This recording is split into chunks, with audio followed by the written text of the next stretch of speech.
So I'd like to introduce our next speaker, Jody. Come on up. Jody Daniels is the founder and CEO of Red Clover Advisors. She is has a graduate from Emory University, both her undergraduate degree and her master's as well. She's a CPA here in the state of Georgia. She's a graduate of Leadership Atlanta. She, before forming her own consultancy, she was a privacy expert with Bank of America and Cox Communications here in Atlanta. And the title of her presentation is The Evolution of Trust, How Privacy Can Become Your Competitive Advantage. How about a nice warm welcome for Jody Daniels. Well, good afternoon, everyone. Is this working? Can you hear me? I even turned it on. This happens every time. Testing. Oh, there we go. Okay. The last presentation I had, slight sidebar. It was out of state. The plane didn't work in the morning. I got there, then the mic didn't work, and then the slides didn't work. Good for you. I really know my material, so I think we'll be okay. I also know that I am the after lunch coma. So I do hope that everyone still has their chocolate chip cookies, my personal favorite food, to sugar you up for our conversation today. So to get started, privacy is a hot topic today. Most people, especially in the last decade, would equate the definition of privacy as the state of being free from public attention.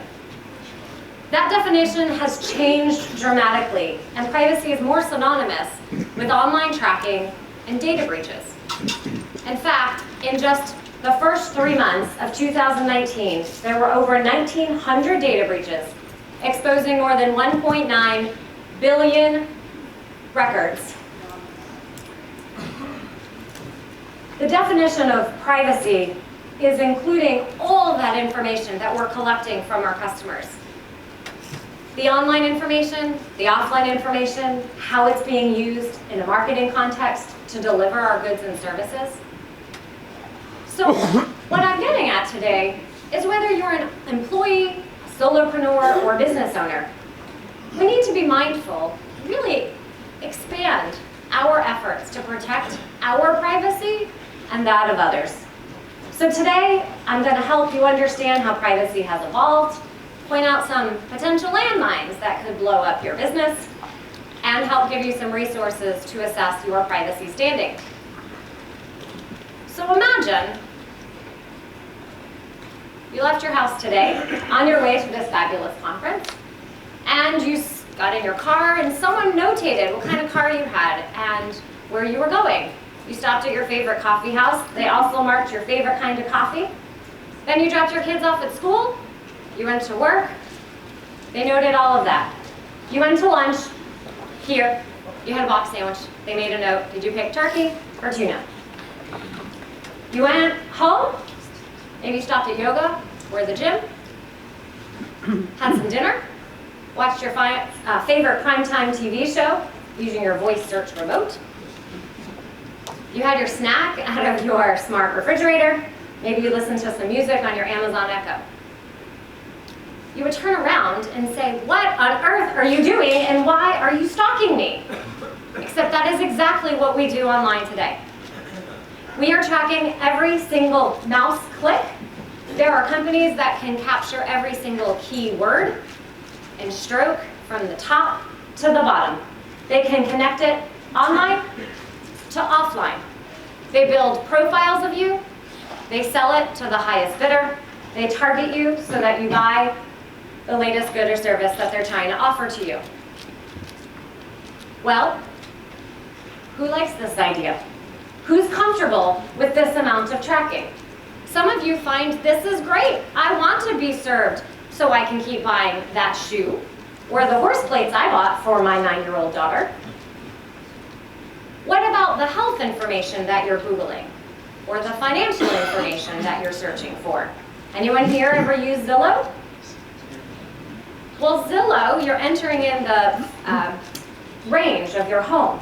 Well, that information is packaged. Now it has a slight idea of how much you might make. It can sell that off. That's really valuable information. Would you be okay if your bank did that? Maybe not. So earlier this month, I was at the Global Privacy Conference with 4,000 of my favorite privacy professionals around the world. We got to hear from author Dani Shapiro. Her latest book is called Inheritance. And a few years ago, in her early 50s, she learned that the father that had raised her was not her biological father. She had taken a DNA home kit. Anyone here ever taken a DNA home kit? Well, through that kit, she learned she was conceived from a sperm donor. And now the secret was out. It took her 72 hours in Google to figure it out. He did not take he did not take a DNA test, but his nephew did. And through enough of all the information, was able to piece it all together. So that raises a really interesting question. Those sperm donors and egg donors along the way, they were promised anonymity. Family secrets are revealed from those DNA home kits. 12 million of them were sold last year. It was a top holiday present. It really is. Privacy and technology are intertwined. Anyone here have a smart device at home? Okay. Well, 2/3 of Americans who love their smart devices still find them a little creepy. It's an official privacy term. Creepy. It really is. Our executives say it. Wi-Fi cameras, baby monitors, Ring doorbells have been intercepted. My beloved Peloton bike has a camera in front, totally spying on me. Smart TVs collect our information, they share, they sell. Every digital platform, anything connected to the internet, is collecting our data, sharing it, storing it, packaging it, and in some situations, selling it. What are we okay with? What do our customers expect of us when we're collecting this kind of information? So, we collect a lot of information. 2.5 quintillion databytes a day. More than 90% of the world's data has been accumulated in just the last 2 years alone. Now, data can be collected and used for amazing things. Data can be used to cure cancer. Artificial intelligence can improve business operations. We can use it to ask our favorite show or order paper towels on Amazon. All very important things. So data can be used in a myriad of ways. But data can also be used against what we expected. Bad actors can get to it, and it can also cause harm. Let's look at data collected on our children. Anyone here? My children are young. They do not have devices quite yet that they can do anything more than go to their Google School account. But anyone here who has someone in the mid-teen to teen range probably has someone with a smart device, an Xbox, a Nintendo. Clearly, I don't know all the latest ones. And information, and all the social media accounts. Information is collected on them, potentially used, sold. Cyber stalking and bullying is a significant threat. I just read about a child in Malaysia who committed suicide over a poll from Instagram. These are real issues, and it's just simple data that's being collected. But on the back end, how is it being used? How do we use our digital devices? How do we educate and train our children on how that data can, should, and is appropriate to be used? Well, laws are catching up because consumers have raised their voice about what they want. So in the United States, more than 2/3 of Americans feel there should be greater regulation on advertising, feel there should be greater regulation overall around data, do not trust companies. Less than 10% feel that social media companies are protecting their data, and more than half are just not confident. Those are telling statistics. Now, we all still use these devices. So people will always say, well, but no one quit using XYZ. Well, they haven't yet because they've refrained a little bit. They might not be posting as much. They might be changing what they're sharing, or they don't like it. And they're waiting for the next best alternative, or if there is a competitor that has a better solution, they will pick it. So laws are catching up, as I said. In Europe, you might have heard about GDPR. Anyone here received an email over the last year that says, we care about your privacy, let me tell you all about our updated privacy notice? Anyone? Everyone's hand should be up. Everybody sent those. Anyone here received a cookie banner that says, please accept cookies?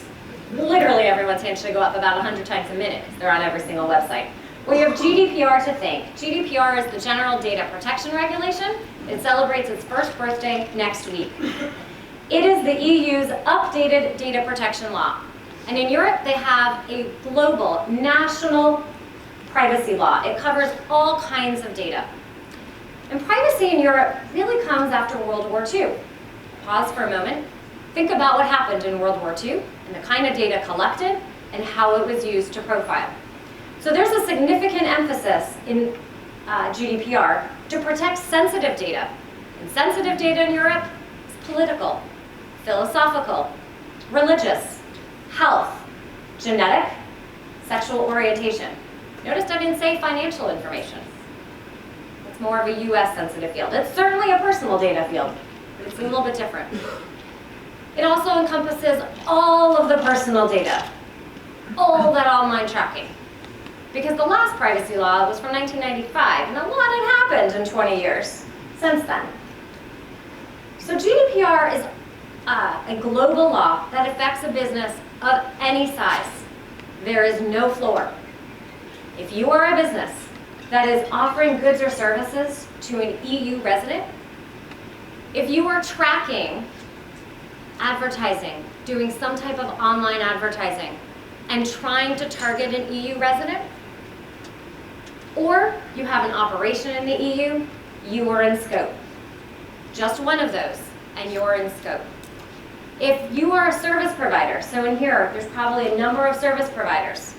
If your customer is processing EU data and they send it to you for you to do your magic, many customers are requiring you, the service provider, to comply with GDPR.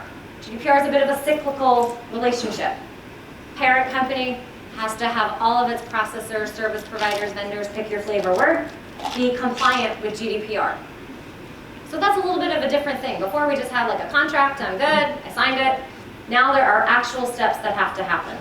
There's a big stick for compliance. It's up to 4% of global revenue, or 20 million euro, whichever is greater. But more than just the fines, it's really the reputational damage or the potential loss of a customer relationship. I actually work very specifically with the small and medium-sized business market, and I have many clients who have come to me because their customers demanded it of them. They required that relationship, and the companies who couldn't comply lost the sale. Whether you're B2C or B2B, the expectation is that no matter the size of your business, you comply and honor these laws. Now the laws are in place because of the type of data that we're collecting these days, and of course there's always been some bad actors out there, and we're trying to really protect the individual rights and freedoms. In Europe, it's very much about the individual. Business second, individual first. And it's all about that use and collection of data, and you have to think about it first. So if I want to market to you, or I want to collect it and I want to share it, can I do that? GDPR gives you one of 6 reasons to be able to do so. It's called a lawful basis. We're not going to go into too much detail now. If you would like to, happy to explain. But you have to think first before you use data under GDPR, and think about that as we'll talk about what happens in the United States in a minute. In the United States, we take a sectoral approach. Lots of privacy laws. HIPAA, GLBA, that's the Gramm-Leach-Bliley Act, the financial one. The reason you get that long privacy notice with your bank statement and credit card, you probably tossed it. There is Credit Reporting Act, there's CAN-SPAM, allowing you to opt out of email, TCPA, allowing you to not receive those robocalls. At lunch, our table was talking about the constant robocalls that we're getting and the text messages. Interesting side note, the politicians who wrote this law carved themselves out, so that's why you can still keep getting their phone calls. And they also had a soft spot for charities, so you can still receive those calls. But if you get a marketing text that you did not opt into, that business just violated that law. You also have COPPA. If anyone here in the room is purposefully in the business of collecting and using data for children. There are 50 data breach laws, one in every state. There's a number of states that also have security laws. So as you can imagine, it's an interesting patchwork system of security laws, and privacy laws. Along comes the California Consumer Privacy Act, passed June of last year. It comes on the heels of Facebook Cambridge Analytica. If anyone studied that one, you know it's all about the sale of data that I started with the fun tracking conversation at the beginning. So in this particular law, we're very focused on the individual being able to opt out of the sale of data. Well, so you might be thinking, well, I don't sell any data, that's great. Except the definition of sale is not the classic, I give you $1 and a data point. Sale can mean sharing, disseminating, disclosing for other valuable consideration, which means things like joint partnerships, webinars, maybe something you got from a trade show if you sponsored and you got the list of emails from them. A lot of the online advertising are all potentially going to be construed as the sale of data. And so what that means is there's a variety of requirements in the law that have literally a link on the bottom of the page that says opt out here. Now as a business, we heard this morning all about process and operations. Well, how are you going to honor that? What will you do to be able to comply? There's also a variety of notice requirements, and this is actually true in GDPR as well. So I kind of love this slide. Before I give you my data, I'm going to have to know what you're doing with it. But the key is first, you have got to have a privacy notice on your website that talks about the kind of data that you're collecting. If you have a physical form, you should do the same thing.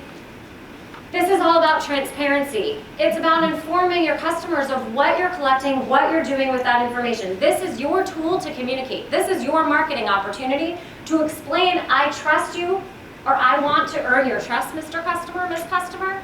I consider you as an individual, and I'm going to tell you what I'm doing. And then as a business, you actually have to do what you just said over here.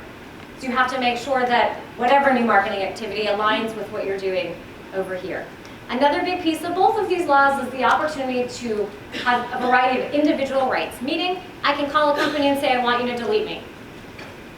I want you to give me my data. I want to move it to my competitor. Imagine if you go to Netflix and say, I want my Netflix list out, and there's a new movie company, and you upload it into that. That's literally what these laws are now allowing you to do, because it's your data, it's your digital footprint. There's a variety of other individual rights in both of these laws as well. Now, you might be thinking, well, I'm not in Europe, and I'm not in California, so that's great. I don't have to comply. Well, I would offer that all businesses here want to grow. And I've had many conversations recently with M&A investors, regular investors, private equity, variety of the investment and acquiring community, who are putting privacy and security at the top of their diligence checklist. They're recognizing that I don't want to absorb any type of liability in that regard, and I need to make sure that companies recognize, as we talked about earlier, that privacy and security is important, that customers demand it and expect it, and how does your company align with that? Further, I'm often asked, are other states going to follow California? And what happens if you have a little bit in California, but Jody from Georgia calls you, what will you do? Will you honor my request, or will you say, I'm sorry, you're from Georgia, I don't have a law there, I don't have to honor you? Most companies are doing a default across the board. This is the way it's going to be. I'm going to get my business ready for it. But there are 9 other states, just like California, who have taken basically the California law, put it on their docket, and are considering it for review. A lot of conversation around a federal law. Almost every week there's conversation, someone's introducing some new version between a lawmaker, industry lobbying groups, privacy advocates, and so people will say, well, is there going to be a privacy law? Most of the privacy professionals like myself, we would say if it's going to be thoughtful legislation, it's going to take a while. But if politics are at play, throw a dart. So I would encourage you, no matter the size of your business, to truly incorporate these basic privacy principles in your business. Because the end customer doesn't care how big or small you are. They entrust that you're going to do the right thing with their data. Now, along the way, I find Apple and Android a really fascinating example of companies who recognize this need. So Apple uses prime time television advertising spots to point out privacy. I don't know if any of you have seen them, but they're not picking on the amazing camera lens or their awesome features, or music, or wallet. They're talking about privacy. A really expensive TV advertising spot is being used to get at the heart of what many customers are concerned with, which is the lifeblood of their life is in their phone. Can I trust the device maker? Can I trust the apps on my phone? Imagine what happened to you today if you lost your phone, or you can't find your phone. Everything's on our phones. Contrast that with Android, who's been known to be a bit privacy lax, not to mention it's owned by Google, and so some people feel like all of that data is going to be used to enhance my massive Google profile. But Android is realizing it has to catch up, and it's actually making a variety of hardware and software changes, as well as some policy changes. And further, I don't know if anyone noticed, but in the last couple weeks, Google Chrome announced a feature coming later this year, that in the browser, you'll be able to actually opt out directly of the third-party tracking cookies. Now, if any of you have no idea what a tracking cookie is, that's okay. But that is what is creating all of this targeting and tracking. There are all these little pieces of code that hundreds of advertising companies are doing. I know, I used to do it. I stalked you at autotrader.com for cars 10 years ago. So if you bought one, thank you. Hundreds of companies along the way are collecting this data, and it's all done by different tags and cookies. Today, you actually have the right to be able to opt out of those cookies, if you kind of know the right places. Now, if you're a business and you have an agency, or maybe you directly are using a Google Analytics, or a Facebook Pixel, or Google AdWords, or any of the other options out there, this Google Chrome piece is actually important to you because A, it might affect your business because people might choose to opt out. It furthers the point about Android recognizing the importance of privacy. And if you're also kind of curious, those tags, while wonderful to be able to help us with our marketing goals, they also can allow adware to come through. Equifax in 2017 had not only the major data breach, but actually a secondary breach that was announced, and it was through an ad tag. There's also this other idea called data leakage, so every company that has that tag has your data. They might be doing something with it. And it also causes site latency. So ever go to a site, it takes a really long time for it to load, and it's really painful. Those are the tags loading, especially a site that has lots of marketing behind it. Those things take a while. So if anyone here is interested and curious, I have a really fun, cool little tool. I can tell you about all the tags that are on your site, and I'd be delighted to help you through that. Privacy is all about trust. Our customers hand us their data, and they expect we're going to do the right thing with it. Our customers are individuals. They're the lifeblood of our business. So while we might be so reliant on our phone, our business won't survive without our customers. They have choices. They're going to be picking the businesses that they feel most comfortable with, obviously for their products and services, but also with their data. They're individuals.